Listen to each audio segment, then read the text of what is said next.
probably noticed I don't feel about that war the way we were told we were supposed to feel about that war, the way we were ordered and instructed by the United States government to feel about that war. You see, I'll tell you, my mind doesn't work that way. I got this real moron thing I do. It's called thinking.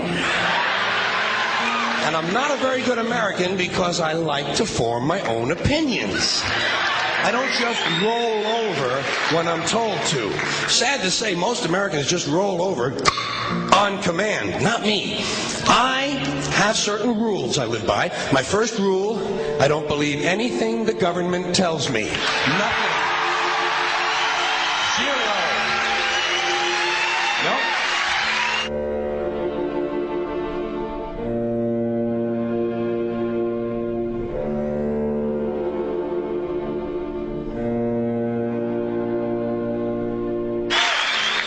I don't take very seriously the media or the press in this country, who in the case of the Persian Gulf War were nothing more than unpaid employees of the Department of Defense, and who most of the time function as kind of an unofficial public relations agency for the United States government.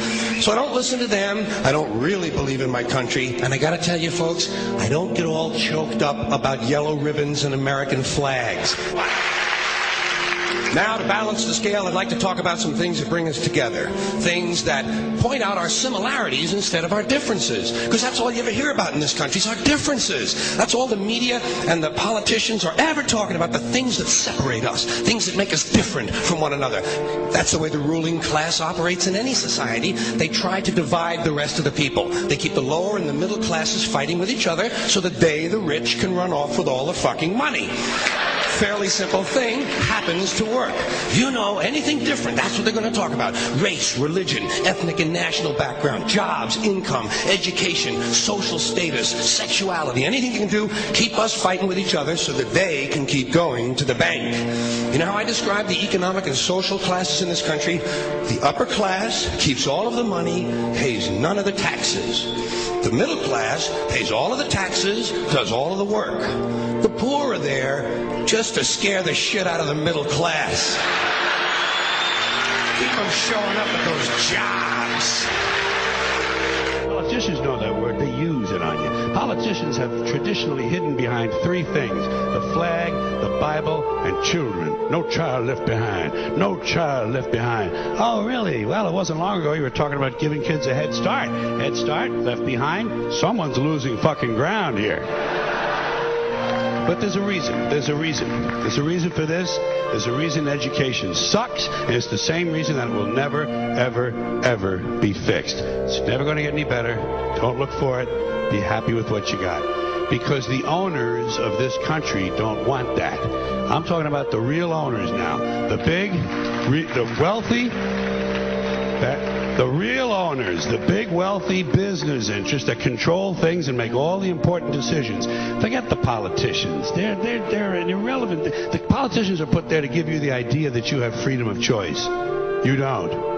You have no choice. You have owners. They own you. They own everything. They own all the important land. They own and control the corporations. They've long since bought and paid for the Senate, the Congress, the state houses, the city halls. They got the judges in their back pockets, and they own all the big media news, all the big media companies. So they control just about all of the news and information you get to hear. They got you by the balls.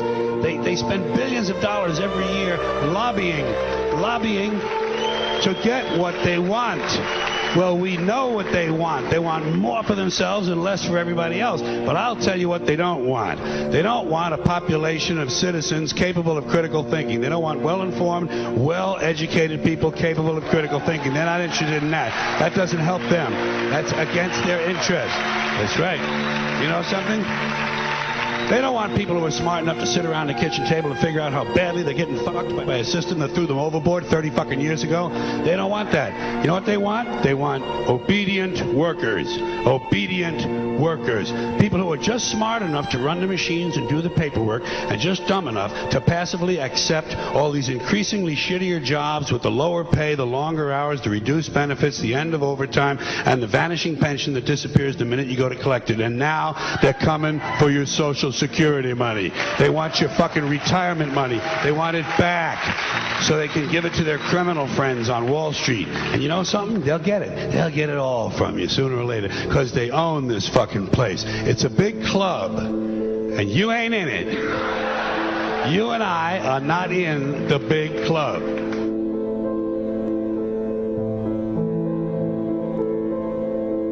The greatest form of control is where you think you're free when you're being fundamentally manipulated and dictated to. One form of dictatorship is being in a prison cell and you can see the bars and touch it. The other one is sitting in a prison cell but you can't see the bar, you think you're free. What the human race is suffering from is mass hypnosis. We are being hypnotized by people like this. Newsreaders, politicians, teachers, lecturers. We are in a country and in a world that is being run by unbelievably sick people. The chasm between what we're told is going on and what is really going on is absolutely enormous. The greatest hypnotist on planet Earth is a oblong box in the corner of the room. It is constantly telling us what to believe is real. Historically, the control and manipulation of political opinion has been the Freemasons' main weapon in gaining control of countries and states. Once in control of the rulers and politicians of a country, laws and political structures could be changed in accordance with their agenda. However, since restricting the body does not necessarily mean restricting the mind, the Freemason recognizes that their plan for a global government hinges completely on subduing the masses to their agenda, and thus eliminating opposition to their cause. And the greatest threat to their plan, posing more danger than any army or law, is the threat of a free-thinking mind. In order to eliminate this threat and to achieve their objective, the Masons have set about the boldest plan ever devised: the complete control of every aspect of human life, your life. And the weapons they are using against you are in your very homes, entertaining you and your children, and gradually indoctrinating you without you even realizing.